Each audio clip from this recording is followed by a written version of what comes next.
I'm from Betaladich A1A, and in this video, I will explain what I have learned in the lecture week 1. Let's define first what is ICT. ICT is about using technology to work with information like storing, sharing, and using it to do things. This covers lots of things from computers and internet to phones and social media.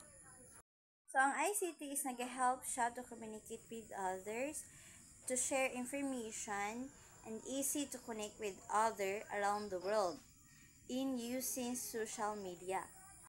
In education naman, it provides access information and learning process or resources, facilitating learning and employees. In ICT, na siya makuhang mga benefits and challenges like in benefits like learning management system and educational apps. For challenges naman, it's not all students have access to device or internet. ICT sa atong generation karon is naga-continue ang iyang pag-evolve every years. And the impact it on our lives is expected grow even more in the future.